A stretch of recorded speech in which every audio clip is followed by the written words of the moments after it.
Welcome to the introduction of basic operation and troubleshooting for the Caterpillar EUI fuel system.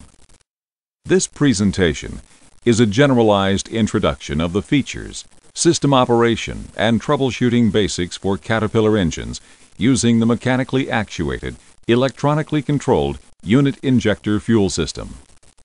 This presentation is not intended to replace the Caterpillar Service Manual or other service publications.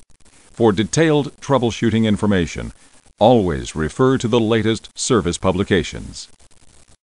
The EUI fuel system has been used on most new 10 to 16-liter displacement models of Caterpillar electronic truck and industrial engines introduced since 1988.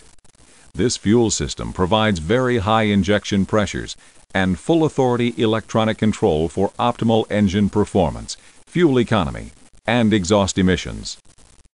Applications include the 3176, 3196, C10, C12, and 3406E engine families.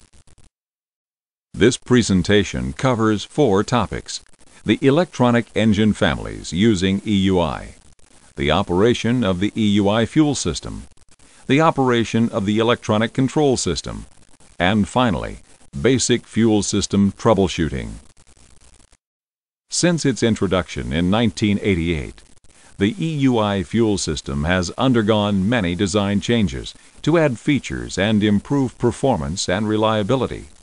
However, the operation and troubleshooting of all EUI systems is very similar. This presentation uses a generalized example of a system with the latest features.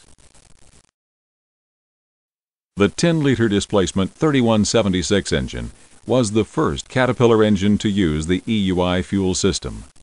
Introduced in 1988, the 3176 was primarily a heavy-duty on-highway truck engine, but was also used in some industrial and marine applications. In 1996, the C10 and C12 were introduced for the on-highway truck market. The same engines were designated the 3176C, 3196 for the industrial and marine markets. The C10, C12, and 3176C, 3196 engines all incorporate several major improvements, including a higher pressure EUI fuel system and improved electronic control system. Caterpillar introduced the first 3406 engine in 1973. The newest version is the 3406E, which is the 14 and 16-liter heavy-duty on-highway engine. Introduced in 1993, the original 3406E was the first 14-liter truck engine to use EUI over the former pump and line system. In 1998, a 16-liter high-horsepower version was added to the 14-liter models of the 3406E truck engine. All 3406E engines use the high-pressure EUI fuel system and advanced electronic control system, similar to the C10 and C12. The EUI fuel system is comprised of 2 subsystems, mechanical and electronic. The mechanical system consists of the low-pressure fuel supply system and EUI injectors. These components produce very high injection pressures of up to 30,000 psi and provide precise control of fuel delivery. This results in improved fuel economy and reduced exhaust emissions. The electronic control system provides full authority electronic control of all engine functions. New features include electronic speed governing, cold startup mode strategy, automatic altitude compensation, variable injection timing, and oil pressure and coolant warnings and derate. These features result in precise engine speed control, unmatched cold starting, low smoke and emissions under all operating conditions, and built-in engine protection. The EUI fuel system and electronics are virtually adjustment-free. Most changes to engine horsepower or performance characteristics are accomplished by installing new electronic software or upgraded mechanical components. To repair the system, first identify and then replace the faulty component. All system components, including the injectors, electronic sensors, harnesses, connectors, and electronic control module, are dealer serviceable. This allows faster repair times and eliminates the need to rely on the fuel system repair shop to make component repairs and adjustments. The operation of the EUI fuel system is quite different from that of previous fuel systems. In order to troubleshoot an EUI system effectively, you must have a basic understanding of how it works. To help you learn the basics of the EUI system, we'll introduce each system component and then show how these components work together. The EUI fuel system consists of 5 major components. Electronic unit injectors produce fuel injection pressures up to 30,000 psi and fire up to 19 times per second at rated speed. The fuel transfer pump supplies the injectors by drawing fuel from the tank and pressurizing it between 60 and 125 psi. The ECM is a powerful computer which controls all major engine functions. Sensors are electronic devices which monitor engine performance parameters such as pressure, temperature, or speed, and supply this information to the ECM by means of a signal voltage. Actuators are electronic devices which use electrical currents from the ECM to change engine performance. An example of an actuator is the injector solenoid. Now that we've introduced the major system components, let's discuss the operation of each component in more detail. We'll start with the mechanical components and then cover the electronic components. Diesel fuel systems use a plunger and barrel to pump high-pressure fuel into the combustion chamber. The cam lobes, push rods, and rocker arms mechanically actuate the injectors. The term EUI is actually an abbreviation for mechanically actuated, electronically controlled unit injector. Major parts of the injector include the tappet, plunger, barrel and body, nozzle assembly, and cartridge valve. The nozzle assembly consists of a nozzle spring, nozzle check, and nozzle tip. The cartridge valve consists of a solenoid, armature, poppet valve, and poppet spring. The injector is mounted in an injector bore in the cylinder head, which has an integral fuel supply passage. On older engines, the injector seated on a brass sleeve, which was swaged into the bottom of the injector bore. The brass sleeve provided a combustion seal and separated the injector from engine coolant in the water jacket. On 3406E engines, an improved stainless steel sleeve is used. This sleeve also separates the injector from engine coolant, but the injector actually does not touch the sleeve. Supply fuel is sealed above the sleeve by an external injector O-ring, and the cavity between the injector and sleeve is empty. The injector nozzle case seats directly on the cylinder head to provide a more positive combustion gas seal. The sleeve is installed with a light press fit and O-rings rather than the mechanical swaging used on brass sleeves. Increased wall thickness on the stainless steel sleeve allows the use of internal threads. These threads make sleeve installation and removal much easier. C10, C12 engines also use a stainless steel sleeve similar to the 3406E. Rather than using O-rings, this sleeve fits in the cylinder head with a light press fit and is sealed using retaining compound on the upper and lower lands. Actuation refers to the type of force used to power the plunger, which pumps the fuel out of the injector. Mechanically actuated fuel systems use a camshaft lobe and rocker arm to provide that force. The rocker arm presses down on the tappet at the top of the injector. The tappet, in turn, presses down on the injector plunger, which pushes fuel from the plunger cavity below the plunger. Fuel displaced from the plunger cavity can flow in two directions. Fuel can flow to the nozzle assembly and to the nozzle tip. However, to flow out of the tip, the injection pressure must reach about 5,000 psi in order to raise the nozzle check against the force of the nozzle spring. The fuel chooses the path of least resistance. It flows around the normally open poppet in the cartridge valve assembly to the fuel supply passage in the cylinder head. When injection is desired, the ECM sends a current to the solenoid on the cartridge valve. The current creates a magnetic field, causing the poppet to close. Fuel flow past the poppet is blocked, and pressure begins to build from the poppet through the plunger cavity to the nozzle check.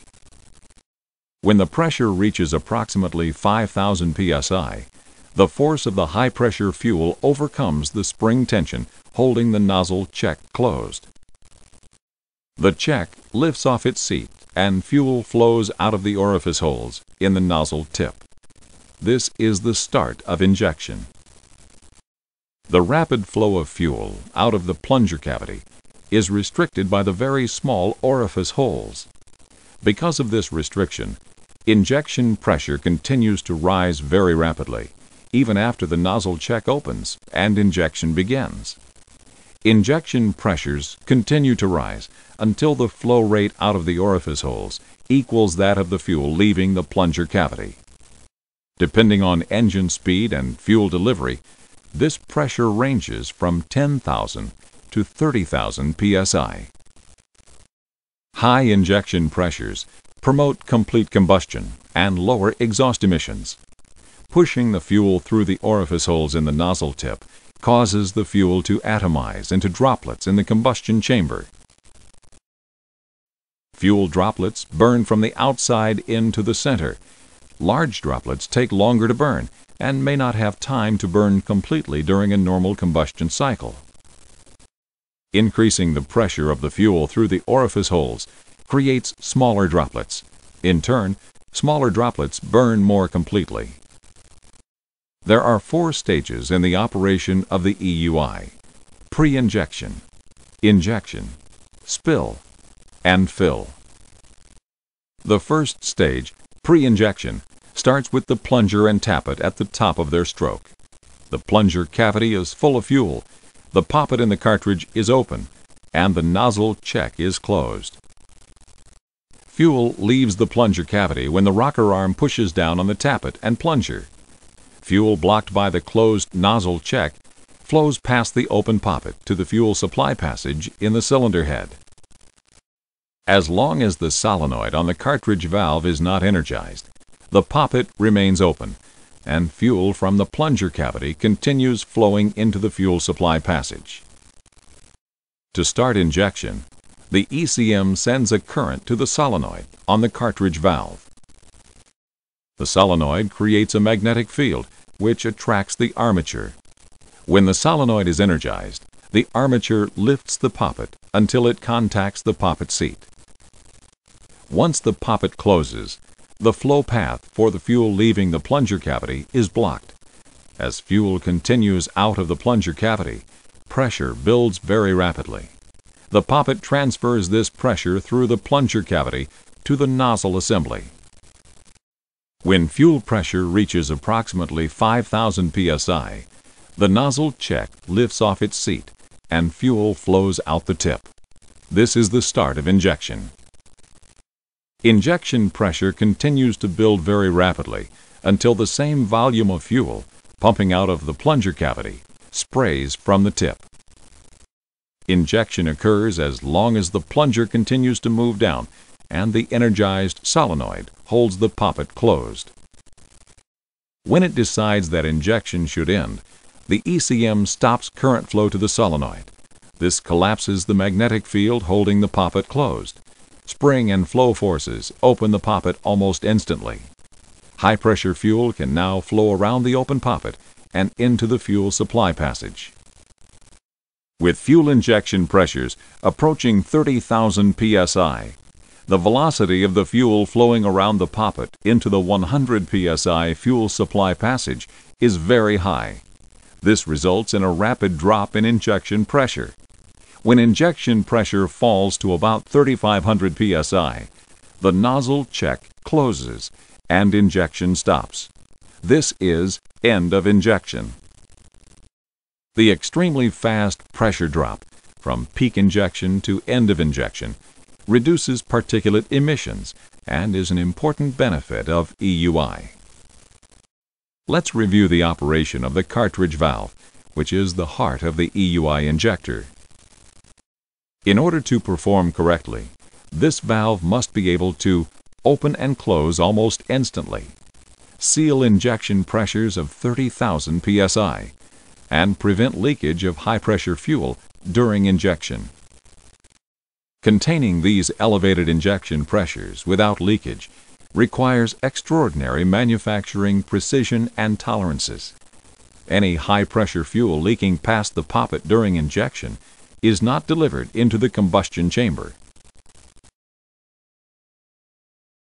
The poppet valve opens and closes more than 500 million times during its normal wear life.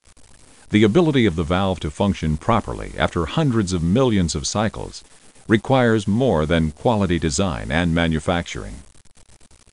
This level of durability requires proper fuel filtration to remove microscopic abrasive particles contained in the fuel. Abrasive particles smaller than 10 microns in diameter can cause accelerated wear in any high-pressure fuel system. That is why much finer filtration is being used on modern engines with high-pressure fuel systems. The difference between normal wear and excessive wear on a poppet valve seat illustrates the importance of proper filtration. On the left, you see a poppet valve seat with normal wear after extended use. Notice the condition of the sealing band on the poppet seat. While some wear is present from continued exposure to high-pressure fuel, the sealing band is still in good condition and providing a positive seal. The condition of the sealing band on the worn poppet is the result of abrasive damage from inadequate filtration. The damage to the sealing band is due to abrasive particles in the fuel flowing at high velocity past the poppet seat. This worn poppet seat leaks significantly during injection, resulting in low fuel delivery into the cylinder. In short, a prematurely worn injector. This condition can be avoided using proper filtration. Caterpillar offers high-efficiency fuel filters that meet the demands of newer high-pressure fuel systems and specifies the use of high-efficiency filters in many applications. Field experience demonstrates that these new filters more than double wear life of both new and old fuel systems over the former standard cat fuel filter. There's a good deal of confusion regarding filter ratings. One of the more common terms, micron rating, can be misleading. There may be significant differences in the ability of different brand filters with the same micron rating to remove very small abrasives from the fuel. Filter efficiency is commonly expressed in terms of nominal or absolute ratings. For example, a 5-micron nominal filter may only stop 50% of the 5-micron or larger particles striking it. In other words, every other 5-micron particle may pass through a filter with a nominal rating. Caterpillar high-efficiency filters remove more than 98% of particles 2 microns or larger. However, the rating of the filter paper means nothing if the construction integrity of the filter is faulty. In some cases, competitive brand filters constructed with leak paths allow large amounts of all size particles to pass. Caterpillar constructs its high-efficiency filters on a completely automated process, constantly testing to assure complete assembly integrity. Why is this fine filtration important? A recent study by a noted independent research agency confirmed that abrasive particles 5 to 7 microns in size cause most abrasive wear in fuel systems. These very fine measurements can be difficult to comprehend. This diagram illustrates the relative size between a single micron and a human hair, which is about 80 microns, or 35/10,000ths of an inch. The smallest particle visible to the naked eye, such as a speck of dust, is 40 microns. Particles as small as only a few microns can cause significant wear due to the extremely high pressures. This example shows the difference in efficiency between a Caterpillar high-efficiency filter and a typical 5-micron nominal filter. The CAT filter removes more than 98% of the 5 to 7 micron abrasive particles in the fuel. The 5-micron nominal filter only removes about half of these particles. This is assuming that the filter contains no leak paths, allowing abrasives to flow around the filter paper. Over time, these additional abrasives cause accelerated wear in any fuel system. This includes pump and line systems that operate at significantly lower pressures than EUI. Accelerated wear is more pronounced when the fuel contains unusually large amounts of contaminants. A good example of this problem occurred several years ago in a logging application. The customer operated log skidders with pump and lines fuel systems and complained that the fuel injection pumps were wearing out in as little as 2,000 hours.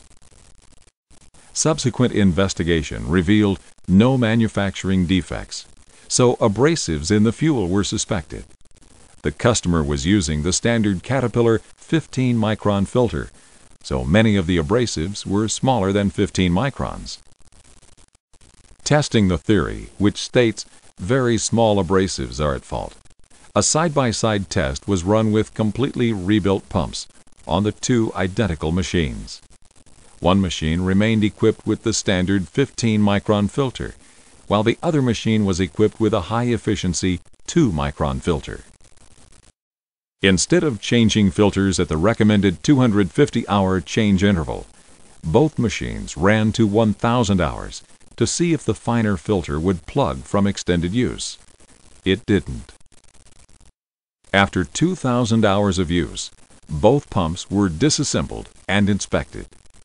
The pump using the 15-micron filter suffered significant abrasive wear, while the one using the high-efficiency filter looked and performed like new. These findings led to the testing of the high-efficiency filter in other severe applications around the world. In some countries, fuel lubricity is poor, and the fuel is loaded with very small abrasive particles. In these severe applications, the average life of many unit injectors in excavators has been about 1,500 hours.